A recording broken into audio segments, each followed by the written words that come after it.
Solo minuto y medio, 2 ladrones asaltaron un mini súper. Cada 11 horas hay un atraco similar. La fiscalía buscó más datos ante una posible administración fraudulenta en la financiera de Cifin. Encuentran fracturas en las paredes del volcán Rincón de la Vieja. Las universidades públicas aumentaron más su planilla que la cantidad de estudiantes que reciben en los últimos 5 años. La municipalidad de San José quiere repoblar el centro de la ciudad, que tiene 76 edificios desocupados. Y en los deportes, empate vibrante en la ciudad de Cartago entre Cartaginés y San Carlos, que deja a la liga en el primer lugar del campeonato. Los detalles en esta edición de Noticias Repretel.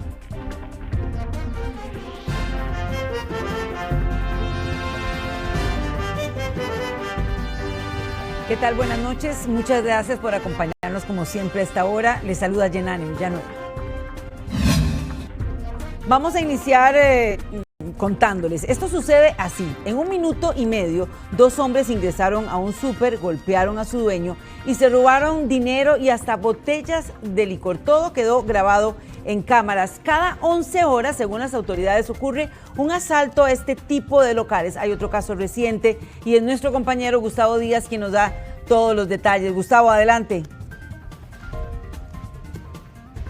Buenas noches. A 200 metros de la Y en San José se da el caso en el cual ya el OIJ recibió una denuncia y cuenta con 4 videos de cámaras de seguridad que son muy descriptivos y también muestran el paso a paso de cómo 2 delincuentes durante 1 minuto y medio planearon, ingresaron y también allí desarrollaron un asalto en el cual no solamente obtuvieron dinero en efectivo, teléfono celular, que también golpearon al dueño de este establecimiento y además de esto robaron algunos artículos como botellas de licor en una bolsa plástica y salieron lo más campantes. En los videos también se observan otras personas que el OIJ está investigando para conocer qué tipo de vínculo, relación o incluso de forma indirecta pudieron haber servido para que esos delincuentes ingresaran. Ni siquiera un portón eléctrico les permitió a ellos no hacer el asalto y de hecho que son parte de los acontecimientos que se atienden con 543 asaltos en lo que llevamos de este 2024. Lo vemos.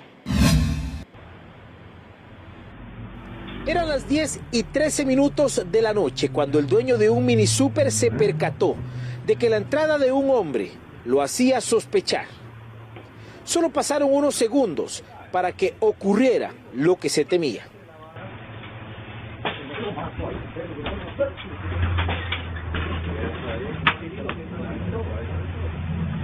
Los delincuentes eran 2. Además de agarrar el dinero de la caja registradora, también golpearon al hombre con la cacha de la pistola y lo obligaron en todo momento a quedarse en el suelo. Mientras los sospechosos registraban la caja registradora, 1 minuto y poco más de 30 segundos tardaron dentro del local. 4 ángulos de las cámaras de video muestran lo que ocurrió. Este otro ángulo describe a uno de los clientes que habría ingresado primero, donde inmóvil se queda observando todo el desarrollo del asalto. Incluso en una cámara externa se observa cómo detrás de este cliente, quien ingresó primero, venían los 2 asaltantes. En el video se observa cómo uno de los sospechosos comienza a tomar también bolsas a lo interno para robar producto, como licor, después de haber obligado a entregar los teléfonos celulares. Situaciones como estas atiende la fuerza pública cada 11 horas en promedio en el país. Durante este año se registra un total de 543 asaltos a establecimientos comerciales. Sí hay un ligero aumento en relación al año anterior, son 42 casos en total. El 78% de estos casos, de estos asaltos, se realizan utilizando armas de fuego, seguido por las amenazas y en un tercer lugar el uso de armas blancas. Hay 2 grupos específicos donde los delincuentes se dirigen. El primero de ellos es asaltar a los abastecedores, las pulperías y los mini super. Y un segundo grupo de prioridades son los supermercados y las panaderías. En la cámara exterior del local ubicado en San Francisco de Dos Ríos, se observa cómo los sospechosos huyen, incluso con la bolsa de los artículos robados. El dueño del local presentó una denuncia este jueves y los investigadores le pidieron no dar declaraciones sobre el caso. El perfilamiento de los sospechosos está ahora a cargo del OIJ. El CAN investiga entre varios asaltos que han ocurrido en los últimos días en este tipo de locales. Hemos logrado detectar que los lunes, jueves y sábados, a partir de las 3 de la tarde y hasta las 9 de la noche, tenemos un 50% de concentración de incidentes. Por eso es que invitamos a todos los establecimientos comerciales a tomar las medidas de prevención. Y en caso de que se presente un asalto, pues por supuesto llamar al 911 emergencias. Los delincuentes atacan en una franja horaria entre las 6 de la tarde y las 10 de la noche con mayor incidencia. Y de hecho que las autoridades también manejan esos sectores de Cartago, San José y Alajuela como los de mayor incidencia en este momento durante el año. El reporte a esta hora de Gustavo Díaz Parrales para Noticias Repretel. Muchas gracias, Gustavo, por el informe. Y ante la constante actividad del volcán Rincón de la Vieja, las paredes de este volcán registran fracturas. El volcán, por ejemplo, registró en las últimas horas fuerte desgasificación que se mantendrá, según los expertos, durante los próximos días. Esta es la más reciente actividad del volcán Rincón de la Vieja. El macizo dejó ver una columna en vapor de agua que se elevó por unos 200 metros de altura desde el cráter. Muy normal es que tiene periodos de exhalaciones, que sí podemos tener varias por día. Sin embargo, la salida que se está visualizando de ayer es una columna rica de vapor de agua y gases volcánicos que provienen de las fumarolas tanto acuáticas como subacuáticas y aéreas, perdón. Lo que quiere decir es que no son erupciones, sino más bien es la desgasificación normal que tiene un volcán. Algunas de las erupciones más fuertes de este macizo se registraron el pasado 12 de enero, alcanzando una altura de 3.000 metros sobre el cráter principal, seguida del 13 de enero, una erupción de 2.000 metros. El 8 de mayo alcanzó 1.500 metros de altura. El 10 de octubre, 700 metros de altitud. En el 2023, el Rincón de la Vieja registró la formación de 5 lahares o descenso de material. En la cima, los expertos del Opsicori han encontrado cambios en las paredes del macizo, así como una actividad sísmica constante. El volcán es dinámico, sí se ve que hay erosión en las laderas del volcán. Él siempre ha tenido sus fracturas en el borde del cráter, que es también algo que se había registrado desde hace muchos años atrás. Sí hay algunos desprendimientos de roca en las paredes, pero es parte del dinamismo del volcán, ¿verdad? Con sus cambios en el volumen de gas y sus actividades eruptivas que puede ir cambiando la morfología del volcán poco a poco. Incluso esta actividad del Rincón de la Vieja hizo que en algunos poblados como Dos Ríos, Aguas Claras, Cañas Dulces, Mayorga y Curuguandé, a mediados de año se decretara alerta verde por la constante sismicidad. Las erupciones más importantes y energéticas en los últimos 10 años han sido en el 2017, 2021 y 2023. El Rincón de la Vieja podría mantener esta salida continua de gases, donde se suma además la reciente recuperación del lago cratérico, con las recientes lluvias en la zona, lo que estaría generando desgasificación constante.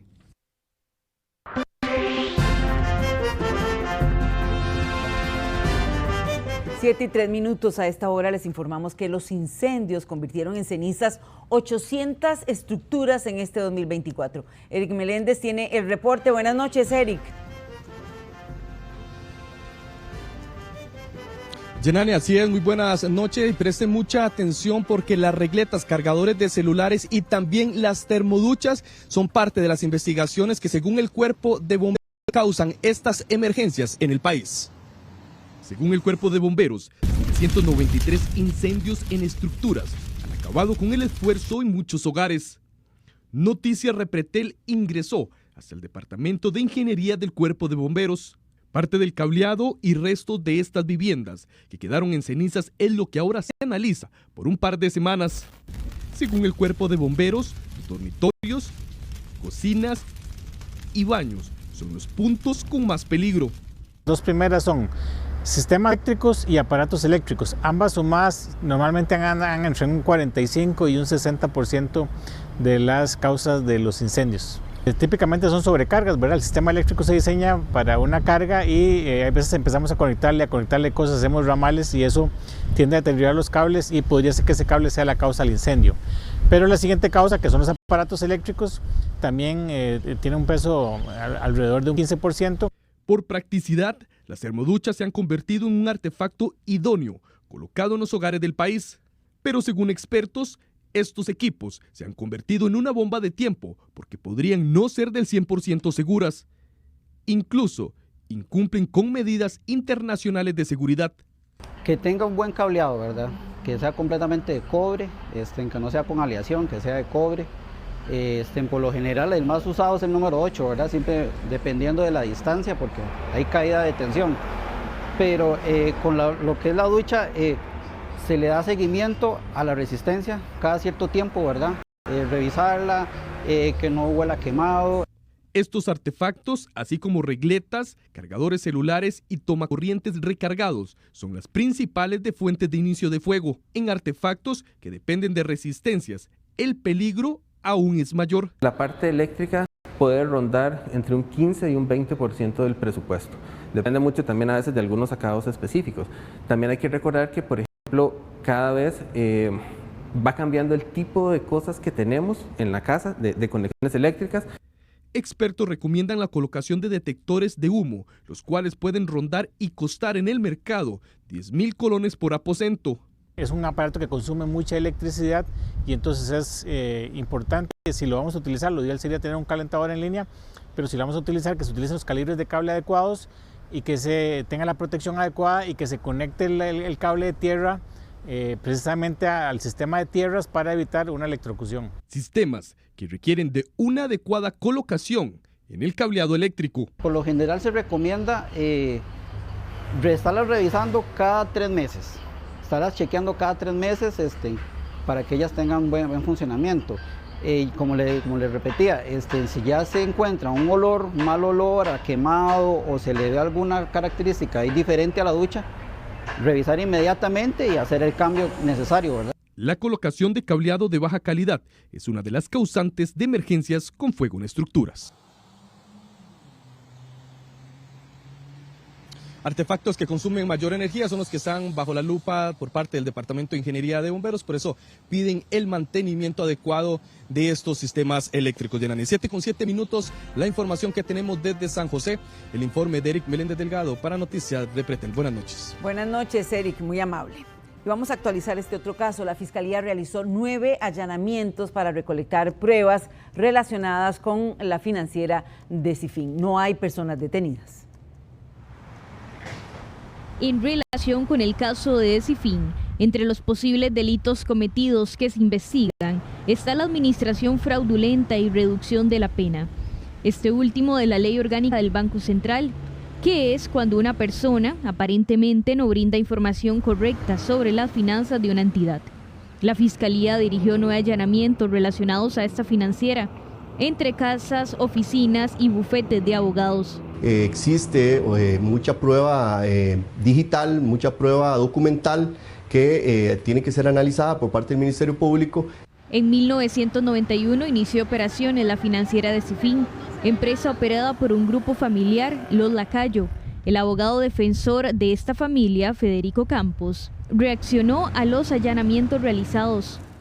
Consideramos que han existido graves vicios de ilegalidad en las causas que motivaron la intervención, así como violaciones al debido proceso por incumplir procedimientos que exige la normativa. Además, durante la intervención se dieron otra serie de anomalías en la valoración de negocios, que son lícitos, erróneas reclasificaciones de crédito que han generado estimaciones indebidas. Los interventores rechazaron propuestas de capitalización de la empresa que eran viables para salvar la misma. La SUGEF y CONACYT han dañado irremediablemente el buen nombre y reputación de una empresa que ha sido manejada responsablemente por la familia. En el proceso pudimos determinar que las irregularidades que había determinado la superintendencia, en el alta gerencia, en junta directiva, en su fiscalía, auditoría interna, efectivamente no se ajustaban a los cánones regulatorios. La Fiscalía buscó pruebas en los sitios ubicados en los sectores de Escazú y Santa Ana. 5 domicilios que son de las personas vinculadas, investigadas en el proceso. La finalidad de esta diligencia que se está realizando el día de hoy, pues es evidentemente recolectar prueba útil, pertinente, necesaria. No hay personas imputadas hasta el momento. Las autoridades del sistema financiero alegan que la financiera tuvo un mal gobierno corporativo y mal manejo de la cartera crediticia, declaraciones que rechazan los Lacayo. Un 24% de los depositantes no recuperarán la totalidad de su dinero.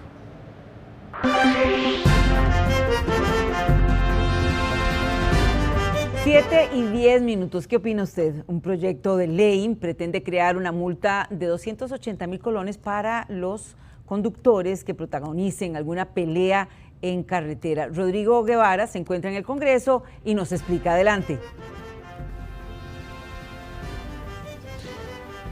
Gracias y buenas noches. Este proyecto de ley nace a raíz de la preocupación que está existiendo por los altos contenidos de violencia que se vive no solo en las carreteras, sino en nuestra sociedad.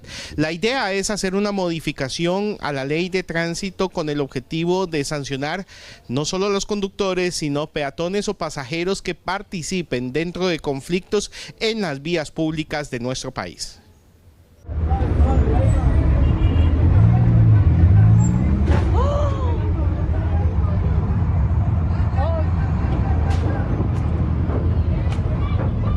Este tipo de conducta se está volviendo frecuente en las diferentes carreteras del país. En el Congreso, el diputado Fabricio Alvarado presentó un proyecto de ley para sancionar este tipo de peleas en las vías. La iniciativa indica al conductor, pasajero o peatón que inicie o participe en actos de violencia mientras circula por las vías terrestres recibirá una multa de 280,000 colones. Además, podría sufrir el retiro de las placas y la detención de la persona que no cumpla la orden de la Policía de Tránsito. Sí creemos que a través de un proyecto como estos, si se llegara a aprobar, se crea un efecto disuasorio. No es lo mismo para una persona que tal vez anda ahí matoneando o peleando en la calle, no es lo mismo saber que lo pueden detener, que le pueden quitar las placas o que le pueden poner una multa, en el mejor de los casos, de 280,000 colones, que es la propuesta que estamos haciendo en este proyecto de ley. Queremos, sobre todo, más allá de las sanciones, hacer un llamado a la paz. Consultados sobre el tema, los conductores ven positiva la iniciativa ante el fenómeno que se ha vuelto constante. Me parece muy bien. Creo que hay que ser coherente con la historia de Costa Rica. Si abolieron el ejército, bueno, tenemos que vivir en paz. Me parece muy bien. Está bueno, está muy bueno, porque te hacen muchos problemas cada rato, te hacen pleitos en las carreteras y está muy bueno porque atrasan el tránsito. Me parece excelente, excelente, para ver si la gente ya tiene un poquito de inteligencia emocional y nos tratamos como somos, seres humanos. Alvarado valora la posibilidad de otro tipo de proyectos ante la violencia que también se registra en los centros educativos. Según el diputado proponente de esta iniciativa, el objetivo es abrir el diálogo y la discusión dentro del plenario legislativo para que se logre crear conciencia y lograr reducir esa violencia que se vive actualmente en territorio nacional. Se ocuparía un respaldo de parte de la mayoría de las fracciones con el objetivo de que se convierta en ley de la República. Desde el Congreso, este es un informe de Rodrigo Guevara Gómez para Noticias Repretel. Muchas gracias, Rodrigo, por el reporte. Bueno, y hay datos que generan interrogantes. Las universidades públicas crecieron más en sus planillas que en la cantidad de estudiantes en los últimos 5 años, pero estamos hablando de datos y aquí está nuestro compañero Andrés Ramírez, quien tiene precisamente los datos del Observatorio de la Universidad Latina. Gracias, Yanani, gusto saludarle. Claro, estos son datos que se están generando del Observatorio de Datos Primera Línea, que justamente está pues poniendo sobre la mesa esta interrogante en momentos en el que todavía se está discutiendo el Fondo Especial para la Educación Superior en la Asamblea Legislativa. Un reciente estudio del Observatorio de Datos Primera Línea reveló crecimientos disparejos entre las planillas y los estudiantes que ingresan a las universidades públicas. Veamos, el último año la UCR agrandó su planilla hasta en un 25%, pero el crecimiento promedio de sus estudiantes fue de apenas un 1%. En la UNED la planilla creció un 7%, pero no así la cantidad de estudiantes. Caso similar en la UNA, su planilla creció en un 5%, pero no su matrícula. El TEC creció un 6% en su planilla, pero solo un 2% en la cantidad de estudiantes.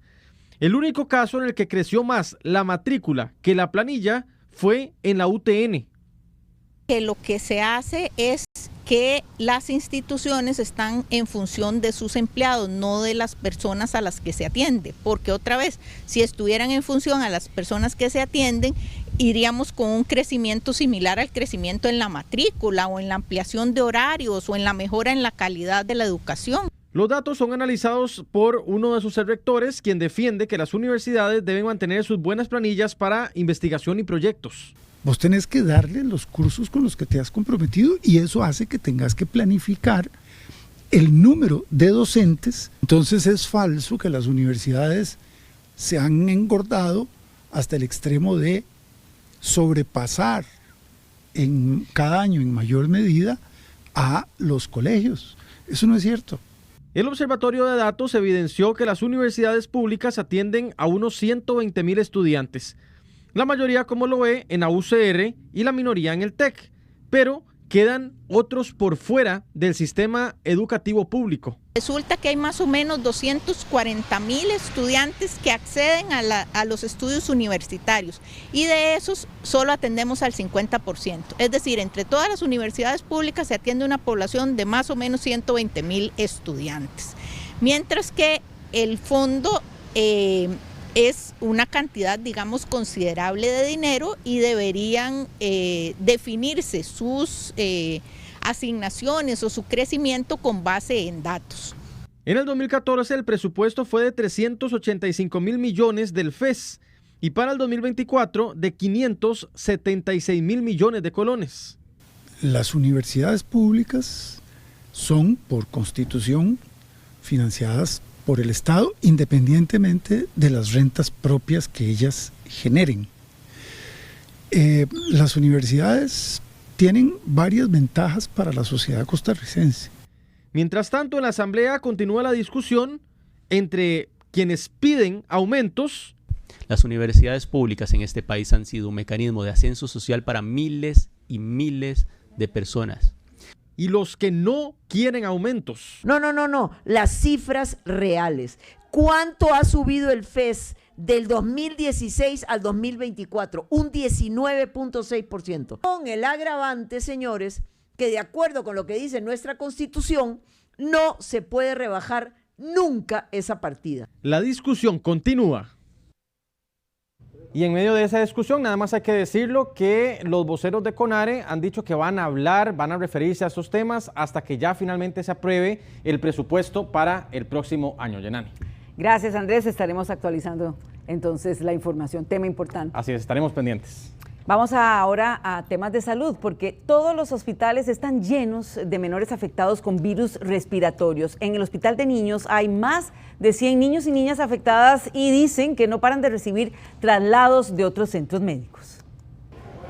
Las infecciones por gripes están disparadas, todos los hospitales están llenos. El Hospital Nacional de Niños no cesa de atender traslados de pequeños de todas las regiones del país. Tenemos a todos los servicios de pediatría bastante llenos, la mayor parte con camas expandidas y obviamente nosotros hemos tenido que aumentar las camas dedicadas a patología respiratoria, teniendo un 175% de ocupación sobre lo que es la dotación normal y un 94% sobre lo que son camas expandidas, teniendo pacientes críticos, 12 fuera de la unidad de cuidados intensivos en el servicio de emergencias, más otros pacientes que pueden ser alrededor de 15 que también están en los servicios generales requiriendo alguna medida de soporte. Al menos 4 centros médicos están muy críticos: el Hospital San Carlos, el Hospital de Limón, el Tony Facio, el Max Peralta en Cartago y el Hospital Nacional de Niños, que ya alcanzó un 175 de ocupación. Esos son los centros que más nos han trasladado pacientes, por lo menos en la última semana. Ahora, estos niños están llegando con los síntomas muy avanzados. ¿Qué es lo que están observando ustedes? Todos estos pacientes son pacientes que llegan en condición de ventilación mecánica asistida. Estos son pacientes que no pueden ser manejados en los hospitales regionales y por eso el único centro especializado con unidad de cuidados intensivos en el área pediátrica somos nosotros. Aún así hay pacientes con requerimientos que normalmente se están manejando con un soporte de cuidado intensivo, como son cánulas de alto flujo, que en estos momentos prácticamente casi todos los hospitales del país lo están teniendo que hacer. El Hospital Nacional de Niños tiene más de un centenar de pequeños internados, inclusive ya duplicó la cantidad de camas en el servicio de emergencias.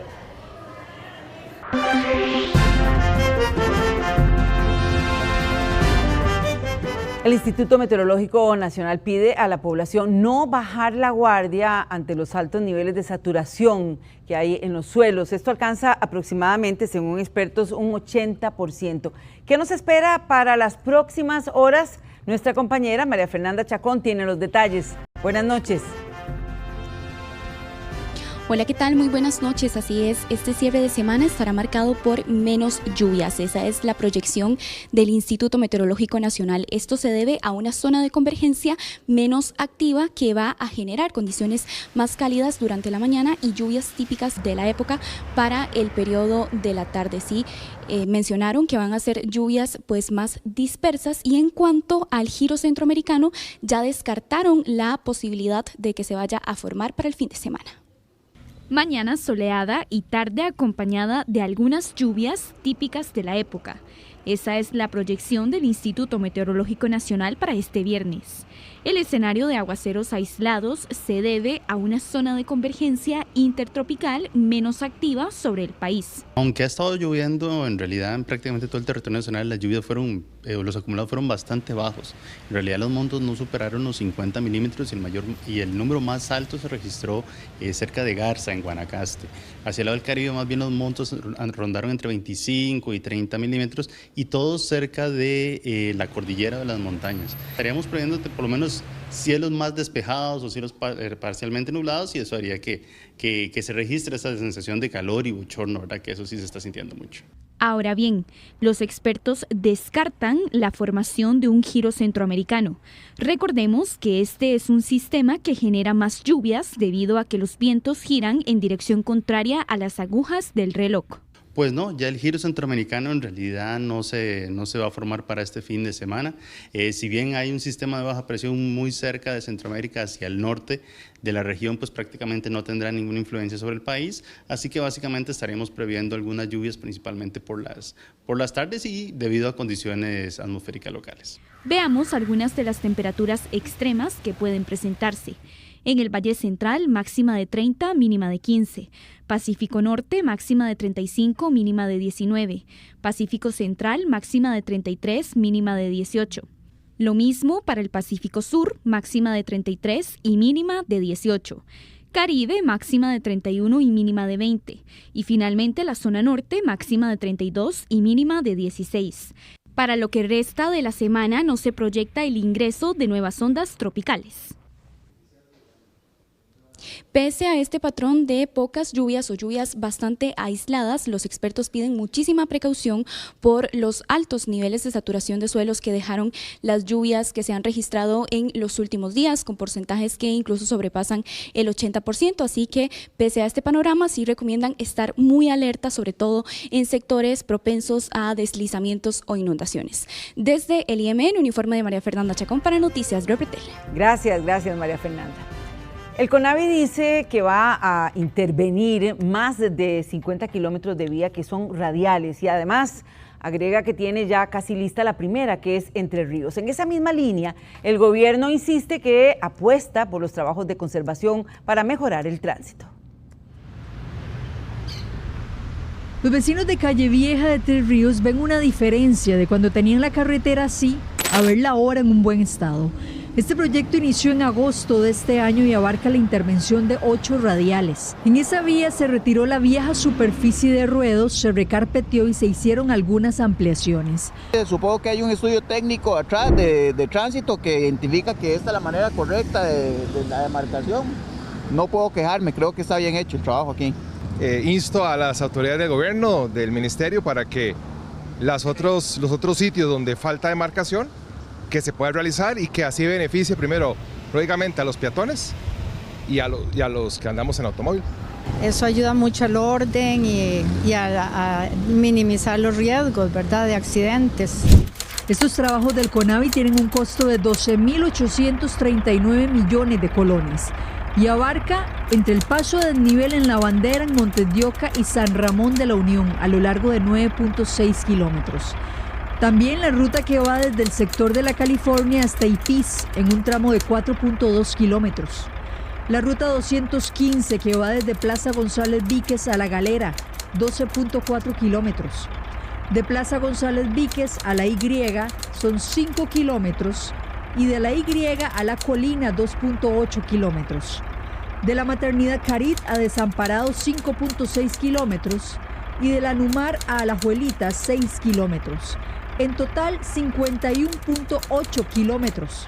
Entonces, este tipo de radiales, además con la puesta en servicio de la circunvalación, están ayudando a mejorar todo el flujo, tanto para entrada como la salida de la capital.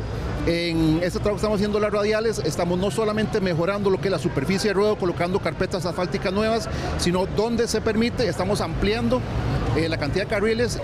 Lo que se va a buscar es en los puntos que lo permita ampliar a un carril adicional o 2 carriles adicionales y mejorar el flujo. Y ya para el próximo año seguiríamos con las radiales que se habían anunciado, de Cine Magali hasta el Alto de Guadalupe y bueno, todas las demás. Pero este año estaríamos enfocados en Calle Vieja. Al ver que el gobierno está apostando por este tipo de trabajos de conservación, algunas personas se preguntan si esa es la solución para mejorar las vías, si es un beneficio para los vecinos de las comunidades y si son obras duraderas. Esto le da un poquito de mejora al nivel de servicio de la carretera, la transitabilidad de los usuarios. Por supuesto que tienen más espacio, obviamente, para hacer sus giros, para poder hacer adelantamientos, en los casos donde tengan vehículos un poquito más lentos. Todo esto viene a ser un beneficio. La recuperación de espaldones también les permite que si sucede algo, tengan este espacio para parquear y no sean un peligro también o un congestionamiento para el resto de los usuarios. Además de estas 8 radiales que serán intervenidas, también se trabajará en ampliar con más carriles en los alrededores de la Pozuelo en La Uruca y en Pavas por la sinagoga. Trabajos de buen ver por la gente y expertos en materia de infraestructura. No solo es importante hacer inversiones estratégicas en infraestructura, pero también es importante que le entremos de lleno a tomar decisiones y a construir infraestructura de movilidad de personas. Estas labores conllevan perfilado, recarpeteo con mezcla asfáltica en caliente, así como mejoramiento de los espaldones y de las bahías de autobús. Los trabajos en sí también implican demarcación horizontal con pintura. Hora de hacer una pausa comercial y ya regresamos.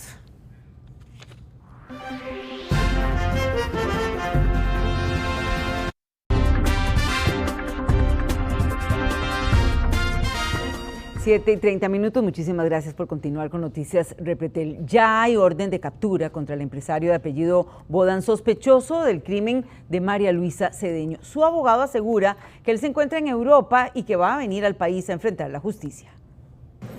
Fuentes judiciales confirmaron a Noticias Repretel que el Tribunal Penal de Punta Arenas, con sede en Quepos, declaró a un empresario de apellido Bodan rebelde y giró su orden de captura. El extranjero nacionalizado costarricense figura como sospechoso en el crimen de la anestesióloga María Luisa Cedeño. Desconocemos en realidad el motivo por el cual el tribunal está ordenando esta resolución. Don Harry Bodan no vive en Costa Rica, sino que vive en Europa. Entonces, evidentemente, no va a señalar ningún domicilio en Costa Rica porque no vive en Costa Rica. Él no tiene ningún impedimento de salida del país y vive fuera del país. No lo van a detener en el exterior y él va a comunicar el lugar donde vive fuera del país. Tanto Bodan como otro sospechoso más de apellido Miranda habían sido declarados inocentes del delito de homicidio calificado. Sin embargo, luego de una apelación, ordenaron un nuevo debate en su contra, el cual está pendiente de fecha. Todo apunta a que el tribunal intentó notificar a Bodan en el domicilio que aportó y no fue posible localizarlo. Podemos suponer que en virtud de que hay un juicio de reenvío por la anulación de las absolutorias del señor Bodan y del señor Miranda Izquierdo, el tribunal está intentando notificar de nuevo a los imputados.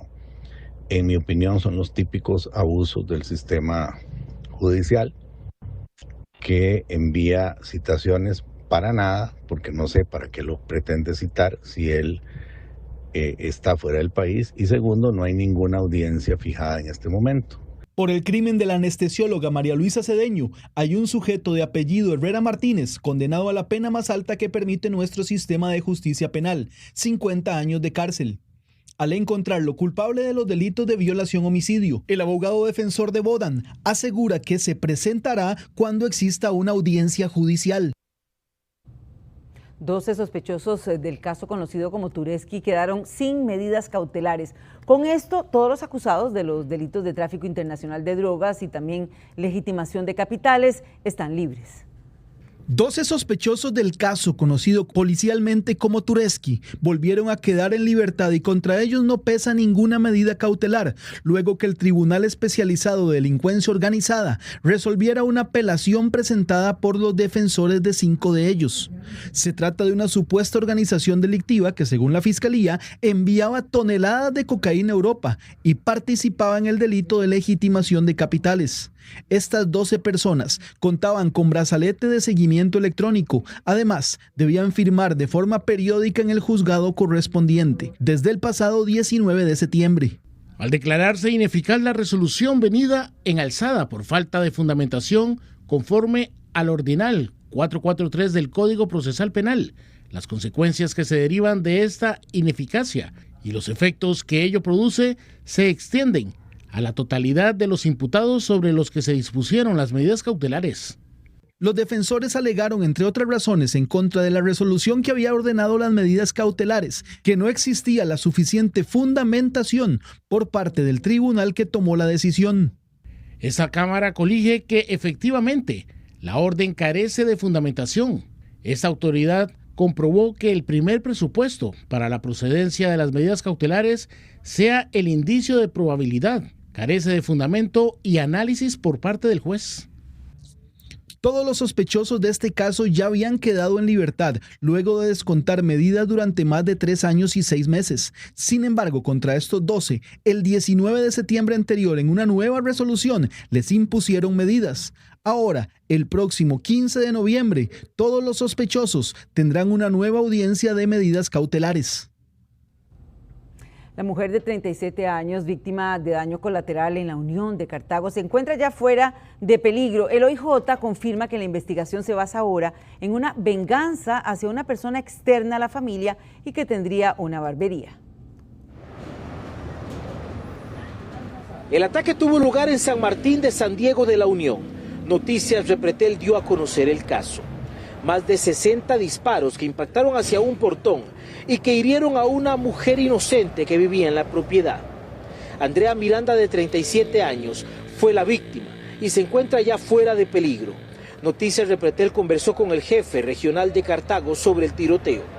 Un accionamiento de armas de fuego, más de 60 elementos balísticos en el lugar y una femenina que resulta herida con un par de impactos. La misma, de acuerdo a la información que nos suministra el centro hospitalario, está ya estable, ya no peligra la vida, por dicha, y se encuentra en investigación por parte de los compañeros de OIJ, y por la línea de investigación no podemos ahondar mucho para no interferir en esta investigación.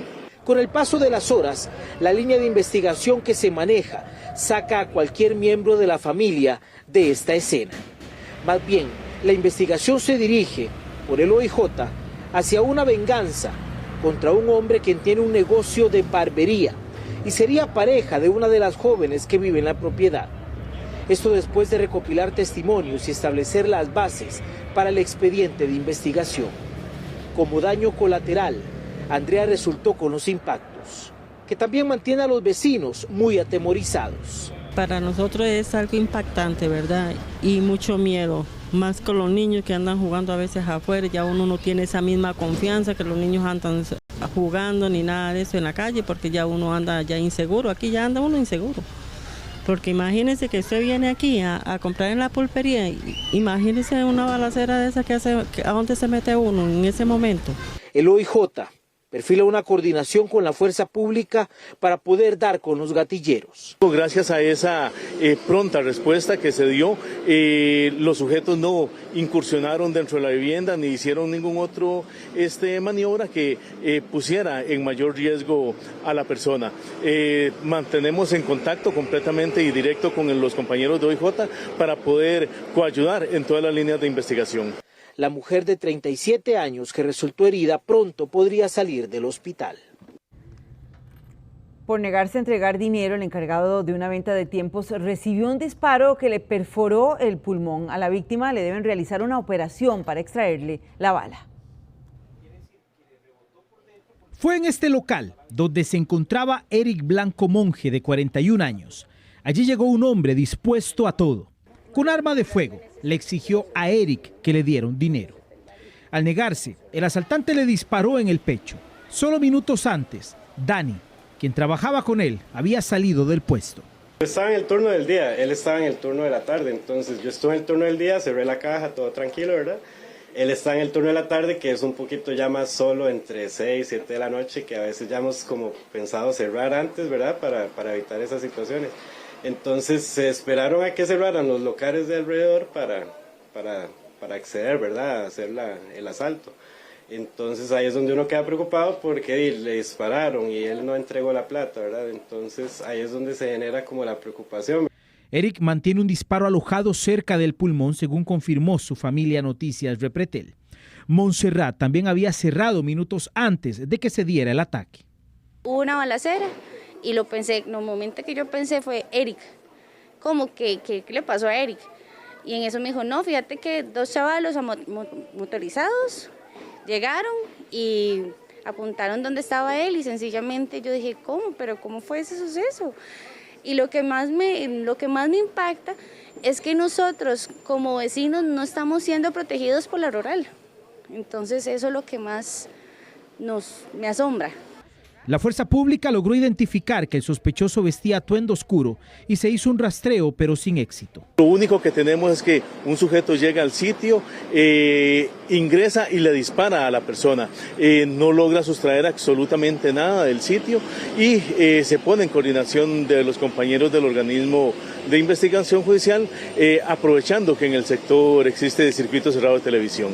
En este 2024 a comercios, incluyendo los puestos de lotería, se contabilizaron 543 asaltos, la gran mayoría con armas de fuego. Ocurrieron en Cartago, San José y Alajuela con mayor incidencia. A las 7:39 hacemos una nueva pausa comercial, pero regresamos.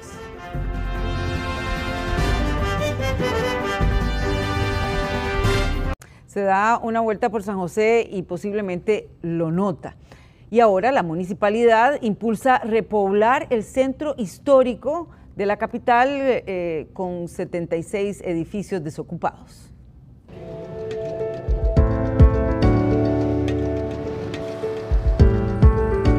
La intención es que las familias regresen a vivir al centro de San José, como lo hacían en antaño, y ocupen apartamentos en los numerosos edificios que hoy están desocupados. ¿Usted se vendría a vivir aquí al centro de San José? ¿Le parece llamativo? No, señor. ¿Por qué? Es muy congestionado, es muy sucio. La propuesta de vivir en el centro de San José suena atractiva para algunos, otros lo descartan. Mucha contaminación, carros, mucha gente, mucha bulla. No, vivir en San José no es una opción. Bueno, vendría siendo una posibilidad, sí. Y eso dependería también de cuánto se alquilaría. Sí, porque me queda más cerca de la universidad. La Municipalidad de San José identificó 22 edificios totalmente desocupados y 54 parcialmente desocupados en el centro histórico de San José. Buscan financiamiento con condiciones favorables para que los propietarios puedan rehabilitar los edificios. Si los dueños de los edificios pues quisieran y tuvieran los recursos para poder entrar en este programa, pues por supuesto que podrían hacerlo, pero también podrían hacer alianzas con desarrolladores inmobiliarios o con inversionistas. El centro histórico es el lugar que alberga el corazón de la capital, un término que ya existía, pero que la nueva alcaldía está reforzando. Comprende 99 cuadras entre las avenidas 7 y 10 y las calles 9 y 12. Las viviendas que se construyan en estos edificios deberán ir orientadas a los hogares de clase media. La idea es que nosotros podamos hacer un pequeño plan piloto para demostrarle incluso al sector privado que tiene sentido y que tiene futuro poder reocupar esos edificios que del segundo piso hasta arriba están en este momento sin ningún tipo de ocupación. La mayoría de inmuebles desocupados tienen entre 3 y 4 pisos, pero hay 10 edificios que tienen más de 6 niveles en desuso. La municipalidad también pretende construir viviendas para los estratos medios en terrenos municipales vacíos. Ya tenemos prácticamente listo el reglamento a la ley y eso le va a permitir a la municipalidad liderar algunos procesos en la construcción de vivienda. El gobierno local está en conversaciones con los dueños de los edificios desocupados. Pretenden generar incentivos municipales para que las inmobiliarias ofrezcan viviendas que se ajustan al bolsillo de la clase media.